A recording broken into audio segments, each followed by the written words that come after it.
개념의 시대, 자, 팟캐스트 시작하겠습니다. 이게 되게 긴장되네요. 이거 처음 하려고 하니까. 저희가 이제 개념의 시대라고 하는 이제 팟캐스트를 이제 시작을 딱 하려고 하는데 되게 여러 가지 얘기들이 많았습니다. 제목이 그게 뭐냐?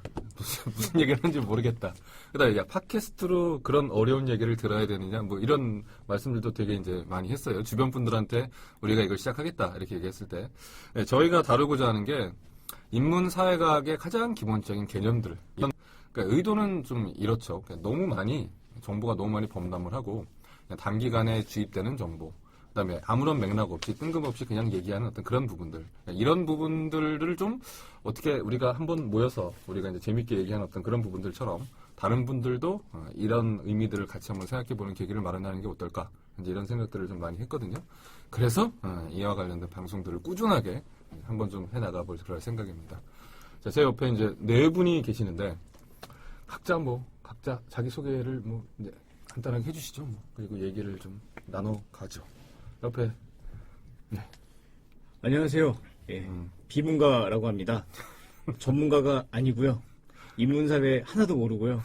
예, 저는 아마 질문을 많이 하게 될 텐데 그래서 비문가라고 합니다. 반갑습니다. 예, 반갑습니다. 저 하시는 게 저거죠? 저 공학계열 수학 수리과학 그쪽이시죠? 한다기보다는 그냥 전공을 그렇게 했던 거고요. 그렇죠. 지금 하는 일은 육아죠. 육아를 전문으로 한다기보다는 그냥 하죠. 그렇죠. 육아를 주로 하고 계시죠? 업으로 하고 있습니다. 예. 네. 알겠습니다. 자, 옆에 제가 말씀드리니까 이 작가 분께서 나오고 계십니다. 네, 안녕하세요. 이 작가 활동 안 하고 있는 이 작가입니다.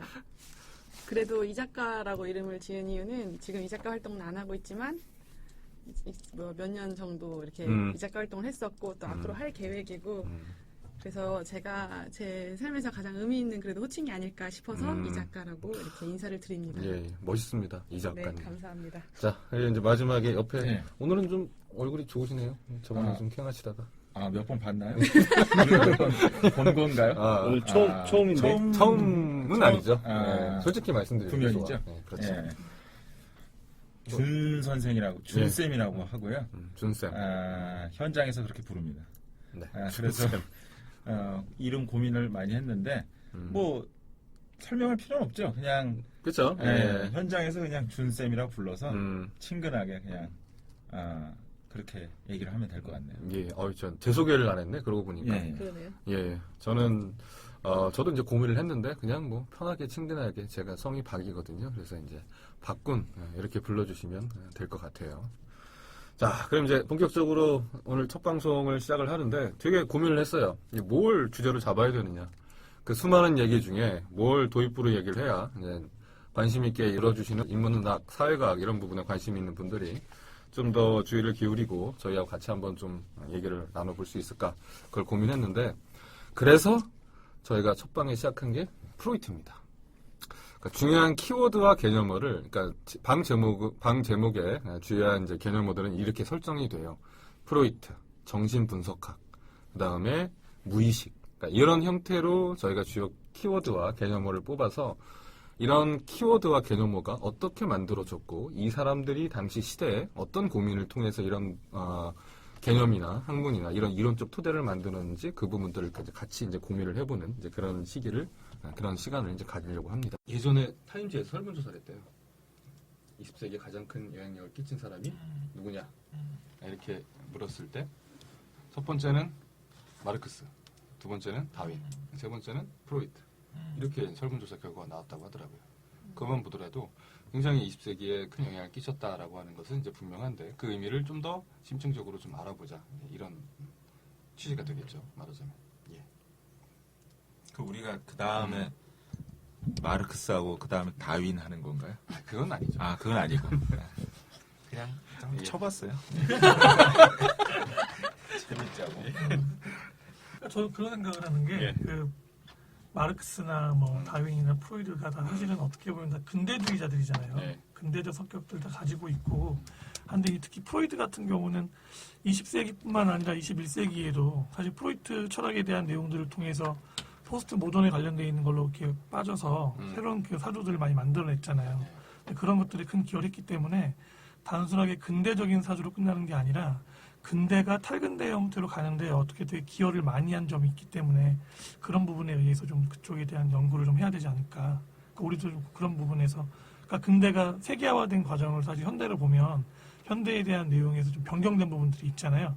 그런 지점들에 대한 것들을 프로이드가 어떻게 뭐 의도하진 않았겠지만 그 기초의 지점들을 잘 잡아줬기 때문에 의미가 있는 게 아니냐. 예, 저는 그래서 이거 처음에 하자고 할 때 그런 거 아닌가? 예, 저는 그랬었거든요.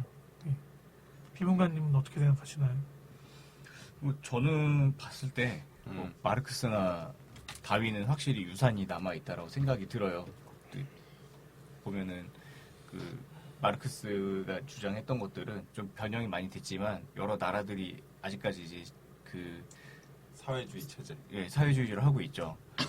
그렇기도 하고 다윈 같은 경우에 진화론 같은 경우도 지금은 정론이 돼서 지금 과학계에서 받아들여지고 있고 그리고 이제 이 관련해서 계속해서 연구가 진행이 되고 있는데 프로이트 같은 경우는 프로이트가 그 당시에는 과학이라고 얘기를 하고 싶었던 것 같지만 지금은 그 프로이트의 이론을 가지고 더 이상 진행되는 것들이 없기 때문에 어떻게 보면은 진정한 유산이 아닌가 라는 생각, 그러니까 이게 지금까지 남아 있다라고 하면, 그러니까 지금까지 학문적으로 계속 계승이 되고 있다라고 하면 유산이라고 할 수 없겠죠. 어떻게 보면 계속 진행이 되고 있기 때문에 표현이 좀 잘 안 되는데. 아니, 제가 아는 바로는 네, 이제 그때 프로이트가 단발적으로 나와서 네, 끊긴 건 아니고 네, 개성은 계속 그 후대 학자들에 네, 의해서 이제 되고요. 대표적으로 뭐 아들러나 네, 융에 의해서 네, 네, 그렇게 그 학파가 형성돼 있고 네, 그래서 이제 그 계속 계승 유지 발전은 되어오고 네. 있다라고는 알고 있어요. 근데 원형이 많이 없어지지 않았나라는 생각이 들어서. 근데 임상이라든가 실제 정신 분석의 정신 분석에 대한 방법을 바탕으로 네. 심리 치료 이런 부분들은 또 진행이 되기 때문에 네. 그래서 그런 제가 부분도 받은 있죠. 인상은 이제 프로이트는 화석 같다. 예, 유산보다 화석이라는 표현이 좀 낫겠네요. 예. 그러네요. 적절하네요. 네, 20세기에 화석이 돼 있지 않나라는 생각이 들고요. 반면에 뭐 마르크스나 다윈은 화석이라고 하기에는 아직까지는 살아있는 생명체 같다는 느낌이 좀 듭니다. 비유적으로 뭔가 되게 있어 보이네요. 프로이트의 어떤 이런 그 영향력이라든가 그 사람이 20세기에 끼친 그런 부분들이 되게 일상적으로도 뭐 영화라든가 이런 컨텐츠에서 많이 등장하는 것들을 저는 주로 좀 보거든요.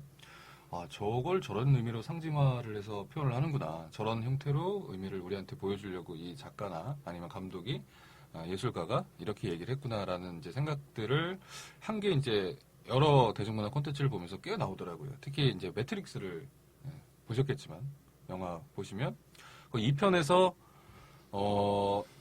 프로이트로 상징되는 그런 이제 형태의 인물이 아키텍처죠, 말하자면 그 모든 시스템을 설계한 어떤 그런 모습으로 이제 등장을 딱 하더라고요.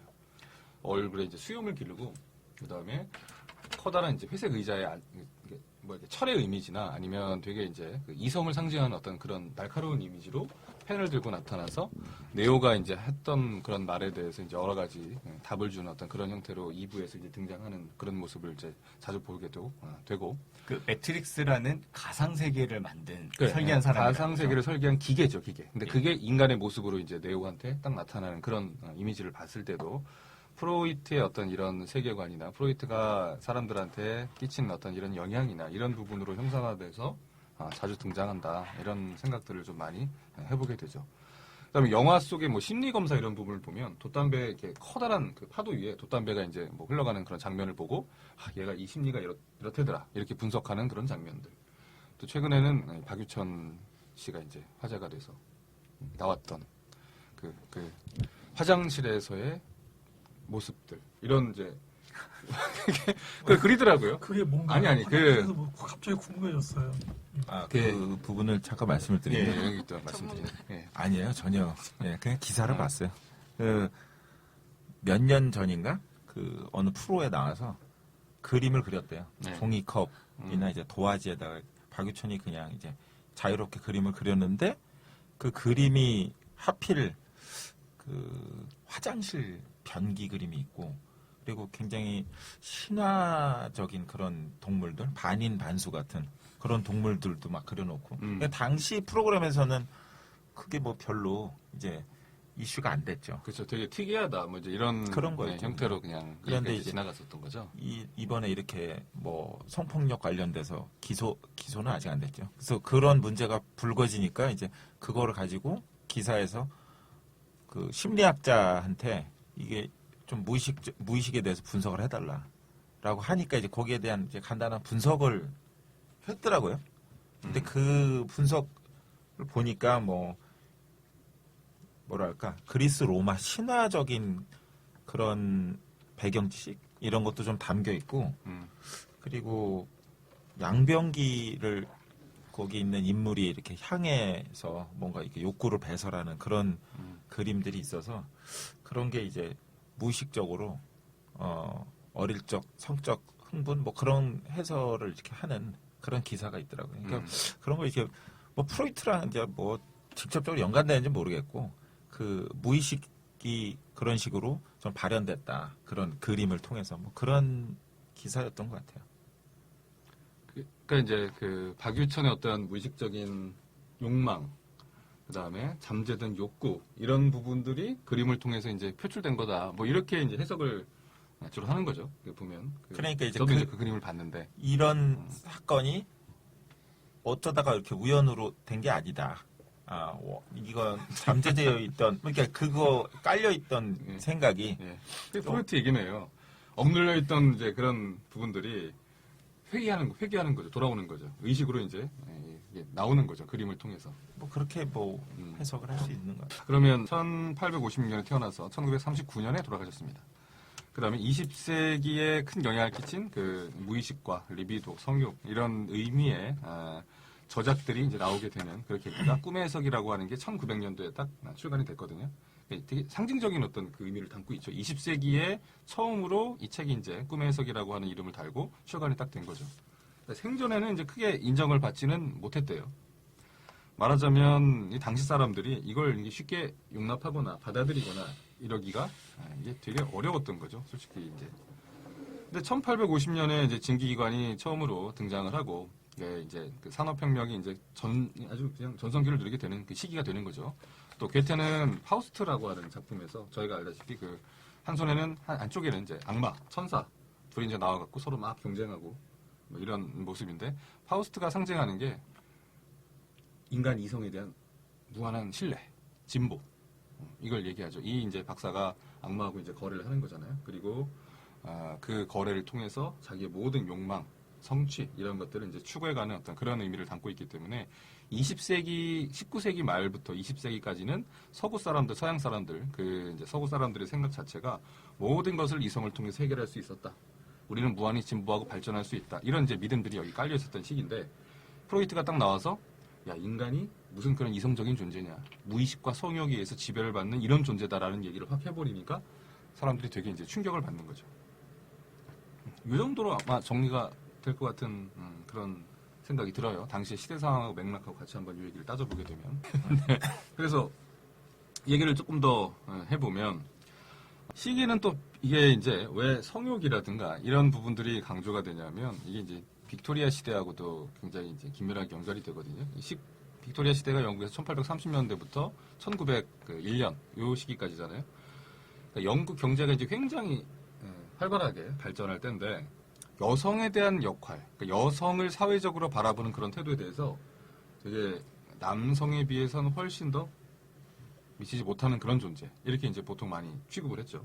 그러니까 집안의 여성 같은 경우는 천사나 자식을 교육하는 어떤 그런 부분으로서 여성의 역할을 한정짓고, 일단 집 밖의 여성을 되게 이제 뭐라 그럴까 창녀나 이런 식으로 아주 비하적으로 취급을 했던 그런 시기가 이제 이런 시기인데. 당시의 여성의 지위가 거의 서구 사회에서는 되게 비슷했다고 해요. 그러면 왜 프로이트가 이런 억눌린 성에 대한 어떤 욕구, 리비도, 무의식 이런 부분들을 여성과 연관지어 생각할 수밖에 없었는지 그것도 한번 생각해 볼 수 있는 그런 계기가 될 수 있다는 얘기죠. 근데 이상한 게 있어요. 네. 왜 1850년대에 증기기관이 발달했다는 거구나. 네, 발달. 예. 그때 당시에 산업 영역에 이제 두루두루 쓰이기 시작한 거죠. 아니 난 이거 잘못 읽었어요. 발생을 잘못 읽어서 발생을 읽어서 이상해서 그랬습니다. 그랬는지 되게 뭔가 신선하잖아. 우리가 일상적으로 어떤 접하지 못했던 그런 의미들을 이제 당시 시대에 화두로 딱 던진 거죠.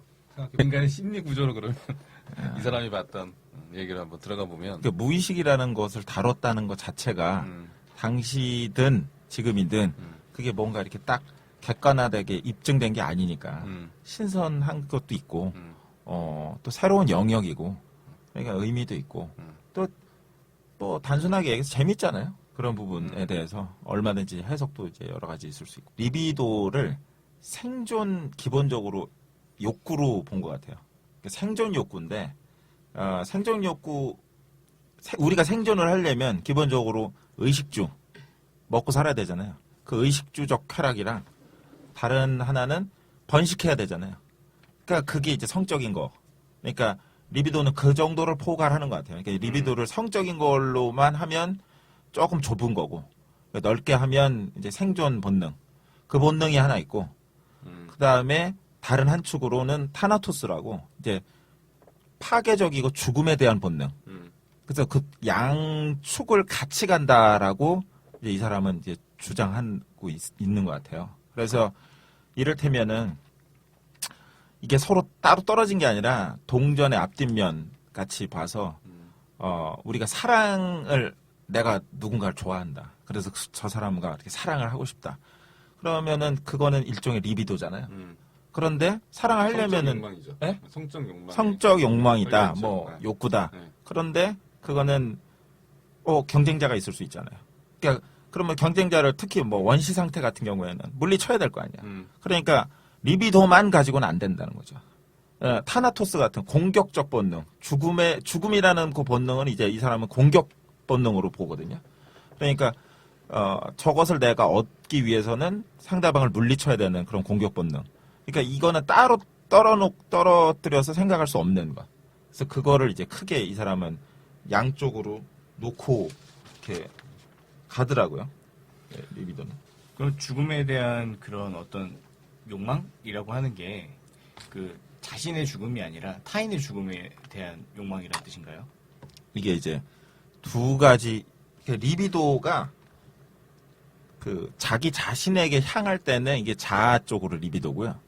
그다음에 이제 타인으로 갈 때는 이제 타인 리비도고. 그러니까 마찬가지로 이제 타나토스도 그러니까 죽음에 대한 것도 공격 본능으로 가면은 타자에 대한 이제 공격을 해서 이제 죽이겠다 이쪽에 이런 욕망이고 그게 이제 자아로 갈 수도 있는 거고요. 이제 자기 스스로를 파괴하는. 이제 그렇게 그 지향이 어느 쪽으로 가느냐에 따라서 그 이제 욕구가 좀 다른 것으로 보이는 것 같아요. 근데 그 자기 스스로 간다고 하는 거는 예. 개체가 스스로 자기의 죽음을 이렇게 뭐 추구하거나 그런 부분들은 되게 받아들이기 어렵지 않아요? 거기까지 뭐 그게 뭐 이제 자살이라든지 뭐 이런 부분들이 있으니까 이제 그런 자기 뭐 좀 자기 파괴? 파괴적인 자기 충동, 그런 자기 뭐 파괴 충동. 욕망도 일부분으로 뭐 있는 것으로 그 보지 가끔씩 않았나. 있는 사고 중에 그 남자들이 자위를 하는데 자위를 할 때 이렇게 목 같은 거를 이렇게 끈 같은 거를 조르면서 자위를 하는 경우가 있어요. 그러다가 이게 게 목이 확 감겨갖고 죽는 경우가 가끔씩 있거든요. 그 배우 죽었잖아요. 그래. 윌리엄 홀덴 그렇게 해서 예, 근데 이제 그렇게 하는 이유가 그렇게 약간 이게 숨 막히는 느낌이 들 때 자위를 했을 때 느끼는 그 쾌감이 어마어마하다라는 이야기를 하더라고요. 혹시 그런 것과도 연관이 있을까요? 정말 오타쿠적인 원래 에피쿠로스 학파 사람들이 쾌락에 대한 내용들을 마지막 끝까지 갔을 때 했던 게 그거잖아요. 숨 막히게 하는 거.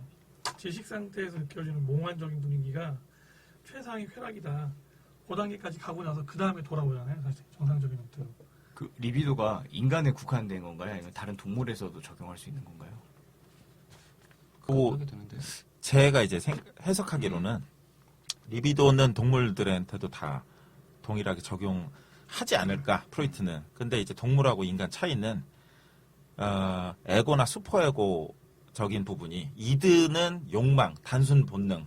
이제 그게 리비도랑 연결이 되는 건데 그런 거는 동물이나 인간이나 다 같은데 그것을 제어하는 이성적 능력이 에고인데 그리고 이제 그것을 더 초월하는 좀 도덕적인, 규범적인 그런 욕구가 슈퍼에고인데 이런 부분은 이제 동물들한테는 발견하기 어려우니까 그 부분이 차이 같아요. 그걸 좀 자세하게 얘기를 해주시죠. 뭐 에고, 이드, 슈퍼에고 이렇게 하면 되게 헷갈릴 수 있어. 그러니까 이게 명칭이에요. 명칭인데 그 본능적 욕구죠. 예, 생물학적 욕구. 그냥 이기적 충동. 그래서 배고프면 햄버거를 먹고 싶다. 이게 이제 이드고. 그러나 계속 먹을 수는 없잖아요. 배가 부른데도. 그러니까 적정량을 먹어라. 이제 그만 먹어라. 이런 조절을 하는 것이 이제 에고. 그러니까 합리적 자아. 그쵸, 자. 자. 그 다음에 이제 자기 혼자만 계속 이기적으로 먹는 것을 우리는 좀 이제 반대하는 그런 측면도 있다는 거죠. 그러니까 이거를 옆에 있는 사람이랑 같이 나눠 먹을 수 없을까? 아니면 더 나아가서 좀 보편적으로 어려운 사람들이나 그런 사람들한테 더 나눠주거나 좋은 일을 할 수 있지 않을까? 이제 그런 게 이제 윤리적으로 슈퍼에고. 슈퍼에고를 관장하는 네. 슈퍼에고죠. 나는 이 얘기를 보면서 이런 생각을